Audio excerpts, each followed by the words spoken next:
But that, getting yourself to asleep in 15 minutes is the standard, it's the goal, and unless you have some severe medical condition or you're on some meds that are not doing you any favors, you can do that. Any obstacles you foresee with that? Other than that it's painful the first couple weeks. But I'm telling you, especially this early in the semester, or I would say in your life, this is something that a change that you can make that will improve your functioning in just about every area. And also, you know what? I'll also add that you're going to maintain your weight better. A lot of evidence that if we're stressed or if we're tired, our body releases cortisol, which is a hormone that forces us to retain not just regular fat, but adipose fat around, which is the kind of more hard fat that's around our internal organs that secretes more of the hormone by having it there, creates all sorts of cardiac problems and other physical problems. So people who sleep the full amount, the 7 or 8 hours that they need, release much less cortisol. They have fewer food cravings. They actually consume less calories when given total exposure to whatever they want to eat, and they are actually a lower body weight. So another motivator if you need another one for health, to force yourself to go to sleep. I mentioned exercise. There's a lot of evidence that the more consistently we exercise, the better our memories are. So there's something about getting that oxygen-rich blood up to our brain with cardio that makes a huge difference in the way it functions. And it doesn't take much. The standard, what they usually do with research, and this is true with how exercise affects memory, how exercise affects mood, and how exercise affects anxiety.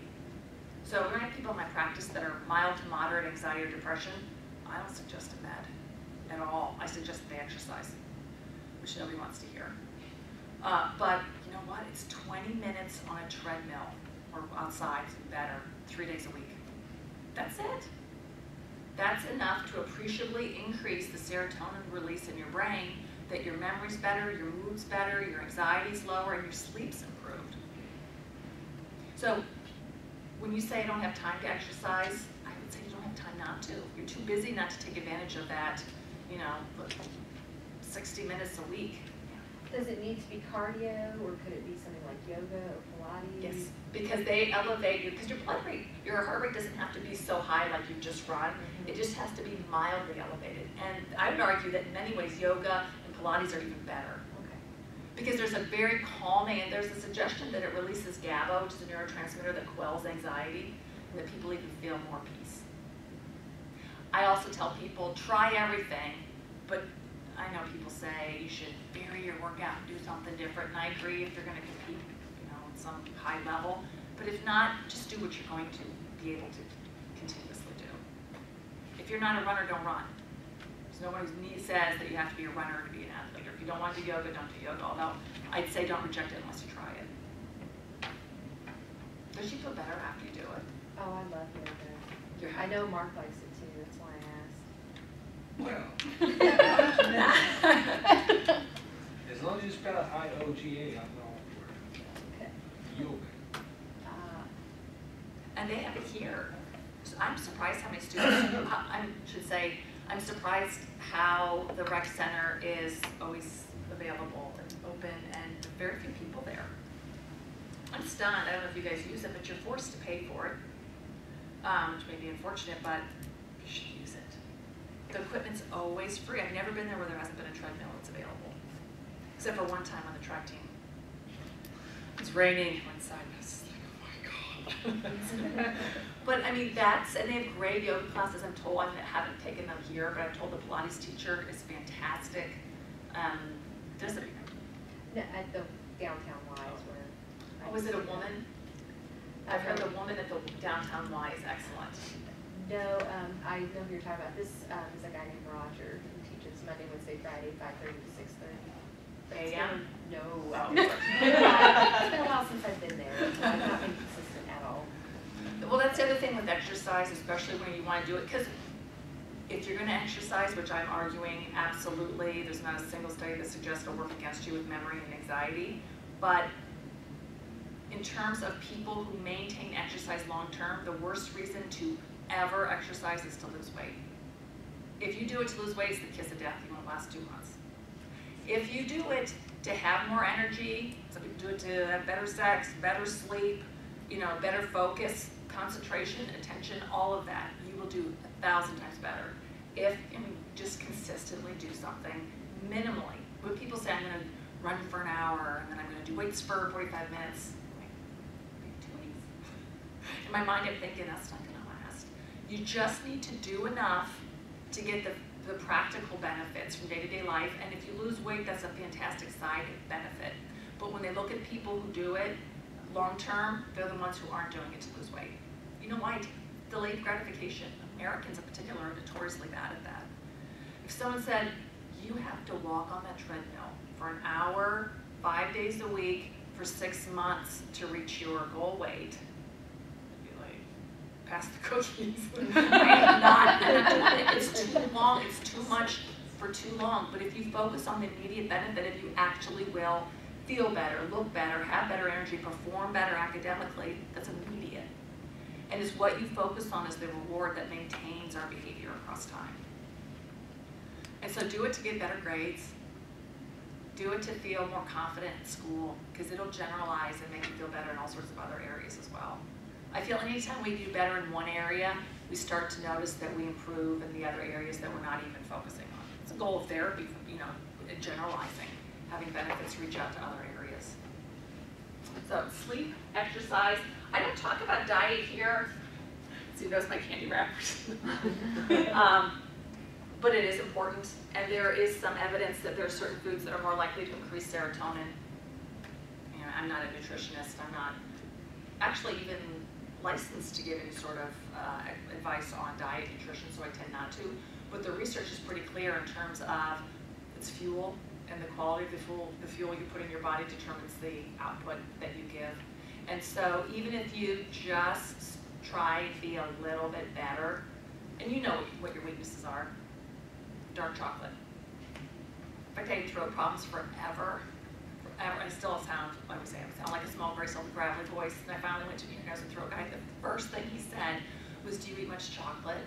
And I was like, I eat 2 squares every night before I go to bed. It's like, hey, you can't do that. I can do whatever I want. It's like, you want to get rid of notice, I haven't stopped. That's my weakness.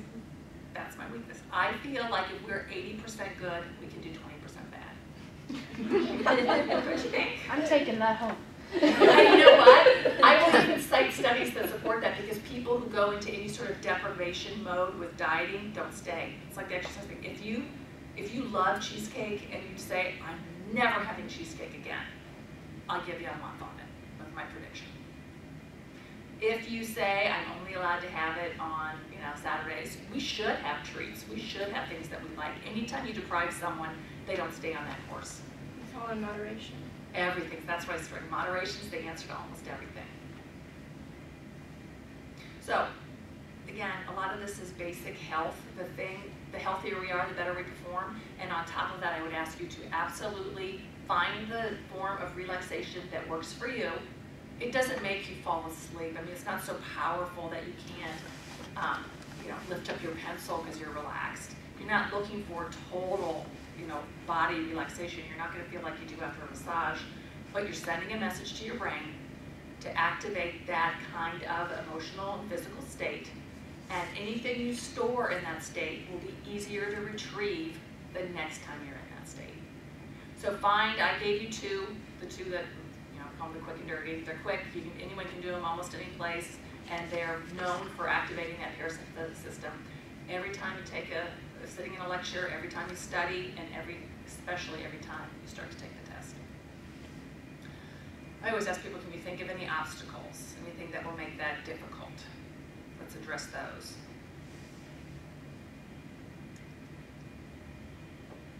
I mean, so I don't want to do that in class. Well, then don't do that in class. Or drop your pencil. I find it really hard.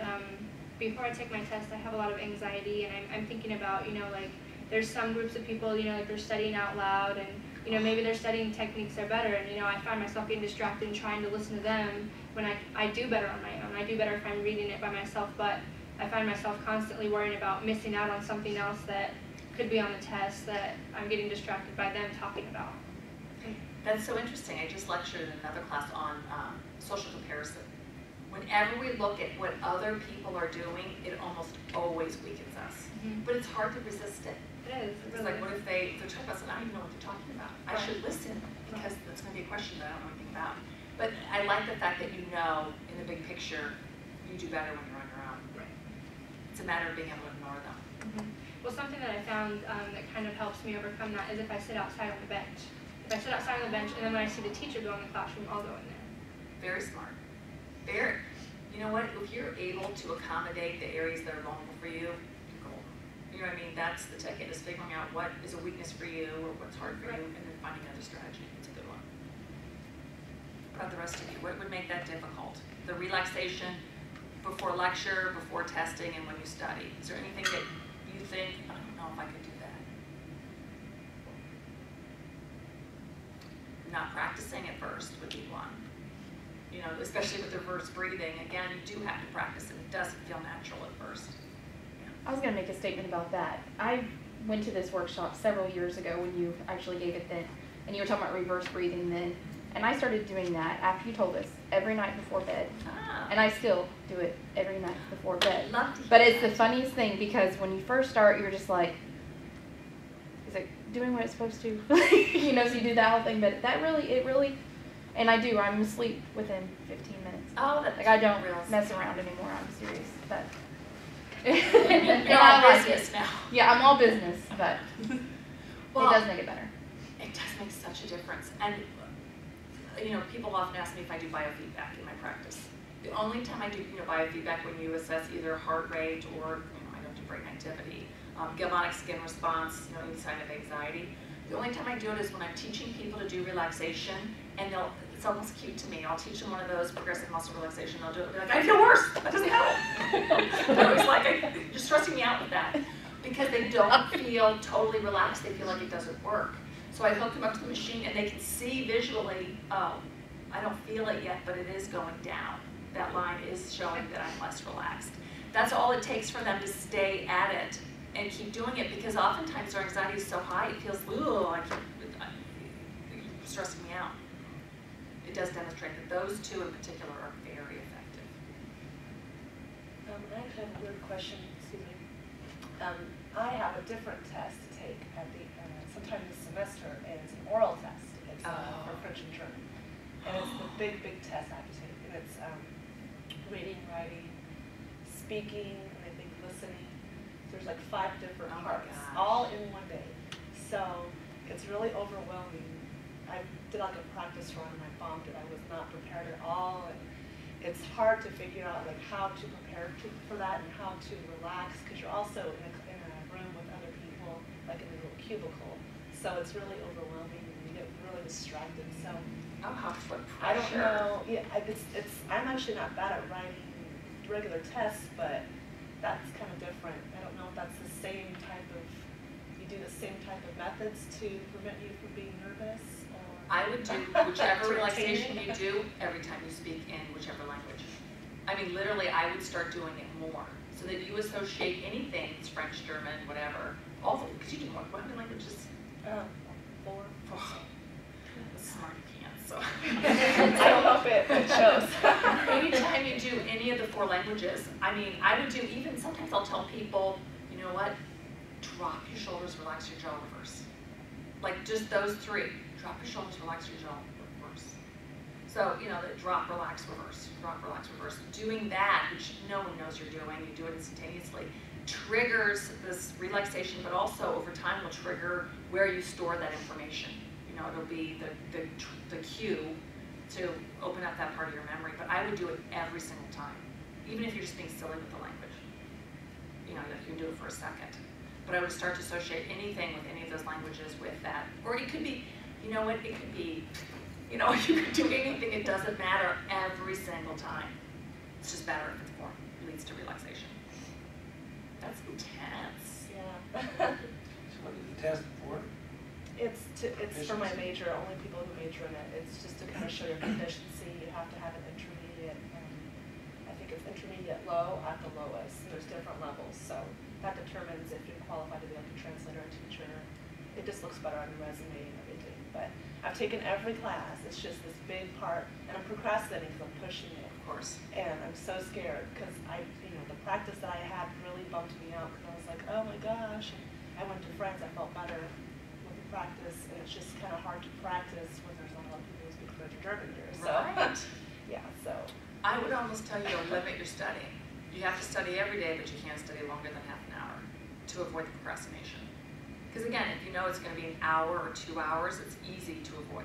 I will watch TV shows I've already seen if I've got something big I'm trying to avoid. You know, I mean, it's ridiculous things I would never normally do because procrastination is so strong. I would definitely limit your studying so it's less threatening to do it every day.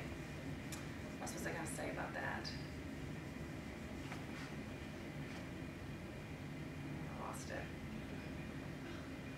But I would also say, welcome it. Tell yourself, I know what I was going to say. There is a lot of work being done on what we tell ourselves. I mean, this is cognitive behavioral therapy, cognitive treatment. Ellis, in fact, did a lot of research on this. What, underlying beliefs, what you tell yourself, those automatic thoughts you have throughout the day are powerful. And if you're telling yourself, this is going to be awful, this is overwhelming, I can't do this, and we don't even know we're doing it. Now, once we do know we're doing it, we can change it. But I know people who do this, and this is a huge anxiety, people with social anxiety tend to say to themselves, I'll have a conversation with someone and they'll walk away and they'll say in their head, stupid, stupid, stupid, why did I say, like this constant berating internally. And if it's something we're scared of, like a big test, it's very easy to get in the habit of saying, oh my gosh, this is so huge, everything rides on this is such a big deal. And what we should be doing is training ourselves to say, I've got this, I've taken every class, I actually am good at speaking. That's my problem. I mean, But logically, are you? well, it's hard to say. I can have a normal conversation, I can get by. It's just, I still say, I get nervous with native speakers, like with friends. I feel nervous, like they're judging my accent, my frequency of how much I can speak. But when I'm talking to strangers, I feel more confident for some reason. When I'm on the streets, whatever, I have no problem asking for things or whatever. So the truth is you communicate very well in those languages. I hope so. You So do. I have a confidence type of thing in that. So. But if you challenged it and you really thought about it and you asked other people you talked to on the street, they would all say, yeah, you can't go. Like, well, fine, good, perfect. And you will obviously do or you wouldn't be able to get by in those cities. What was your favorite city? Sorry? What was your favorite city? Oh, I've been to many. I like Germany a lot. So many cities there I really like it. Was it your favorite language? I like them all. I like French, it sounds pretty, but German's really literal, so it's kind of hard to say. What else do you guys think would be, I don't know, I should probably let you go.